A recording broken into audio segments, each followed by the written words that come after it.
So it is Bangladesh's night in Abu Dhabi. They have beaten Pakistan by 37 runs to secure a berth in the final of the Asia Cup 2018 against India on Friday, on a night where pretty much everything went their way, from the toss that Mustafi Mortaza won to the runs that Mushfiqur Rahim put on after they were 12 for 3, 144 with Mohammad Mithun. And in response, Pakistan only had one lone warrior in Imam ul Haq.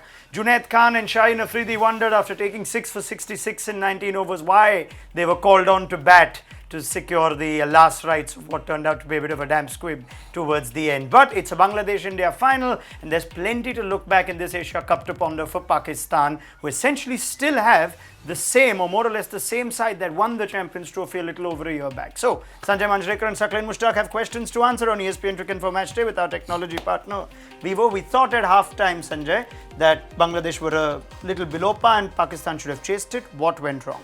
Yeah, both of us, Saqlain and myself, we call Pakistan as the likely winners. So actually this is the damp squib number 3 of the Asia Cup. It's not going to be an India-Pakistan final. And everyone expected that to happen, but Bangladesh clearly the better side today. What happened, Saqlain, in that chase? I admit that, Ronak, we are the worst to chase the runs, and we had the history, and I think the panic button was on. The way we started and the way actually Bangladesh executed their bowling plan. We lost our early wicket, and after that, when you see that so many dot balls, there wasn't any maneuvering, there wasn't any confidence, lack of everything, skills, quality, mindset. There was no plan whatsoever in batting lineup, and nobody was having faith on each other. Okay, did that, so strong words from Saqlain. Did you sense that this was not a Pakistan team gelling together the way Bangladesh gelled together, in spite of losing early wickets? Guys stood up, came together, even with the ball, everybody sort of contributed. You're not sensing that from Pakistan? When you look at quality performances in the clash today, there were more quality performances from Bangladesh, and that's how a team wins. You know, I've just made a list of players who shone today for both teams. For Pakistan, you would say Junaid Khan and Imam ul Haq. That's it. For Bangladesh, there was a list of shining players today, starting with Mushfiqur Rahim. Then they had Mohammad Mithun got runs. Yeah, then Mehidy Hasan. Miraj is somebody who's caught my eye, and he's been tremendous. Mahmudullah with his 10 overs, he completed 10 overs. So that was brilliant.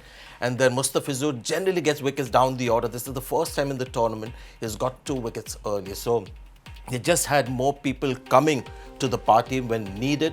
And Pakistan, when they have Babar Azam failing and they had their captain falling, Fakhar Zaman did get runs, they had no chance of recovery.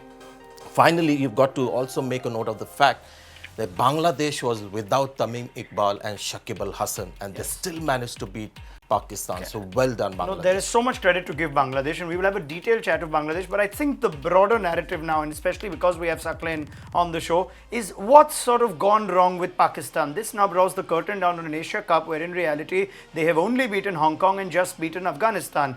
This is still predominantly the same side that won the Champions Trophy, Saqlain. I just looked it up. If you count Mohammad Amir, there are 8 or 7 of those players that featured in this 11. They've lost Mohammad Hafeez, Azhar Ali, but tell me what's wrong with more or less the same group of players not being able to have an impact in what I think is a less, tough tournament, if I may say that, than, say, the Champions Trophy. I think we had a chat on that, and I think probably Sanjay or maybe Ajit mentioned that we never played with the top teams for after the Champions Trophy. We played against Zimbabwe and then good point. Afghanistan or Bangladesh. We played a few games against big teams, but we never played with the big teams after the Champions Trophy. That is one reason. Because if you will play with the lowest team, you won't improve, and you won't know that where you are going. That is one reason. The other reason is that in this whole tournament, we were the sports staff, especially Mickey Arthur. He never had the clear vision that what is the best combo, what is the best 11 for Pakistan. We will keep doing the experiments, too many experiments.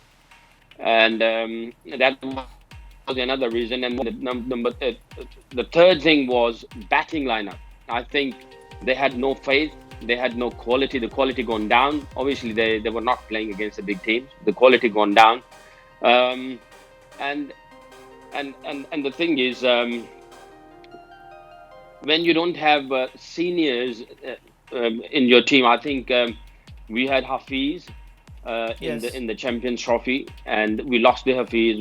We lost the we put the label that Azhar can't play one-day cricket, and I believe that okay, I mean, if Azhar is best in Test cricket, I think he'll be able to do a good job for one day as well. So I mean, you can put label that he's not a T20 player, but I think he's still best player, technically equipped, and he's still best player on top order, whom you can rely on. So we lost key players.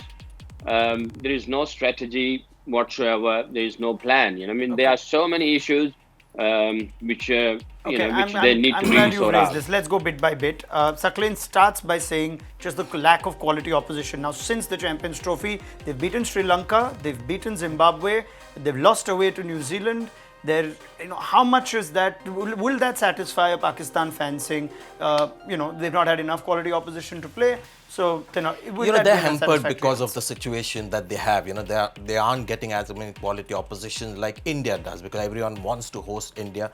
When you look at Pakistan here, Sri Lanka after the Champions Trophy final, they played Sri Lanka, as you mentioned, New Zealand, 5 matches against Zimbabwe. That was bad preparation for the Asia Cup, because you had a Fakhar Zaman getting a double 100 against Zimbabwe and looked like a world beater, comes here and fails against quality bowling. So, I don't know, but maybe for the moment what they can do is make a few tweaks. I think he's right to talk about Test batsmen getting into the team and adding some kind of spine to the batting. It looks very fragile when the couple of batsmen at the top don't get runs. There's nobody there. Shoaib Malik's wicket was crucial. So get a couple of successful Test batsmen into the one-day team.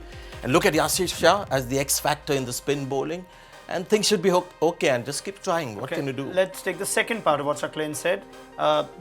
This leadership group or the coach captain not having a clear vision of who your 11 are, continuously trying to search for the best combination. It's a short, compact tournament. Yeah, there's something that I've followed Pakistan cricket a lot over the years. I have a lot of respect for Pakistan cricket. I played at a time when Pakistan was at its peak.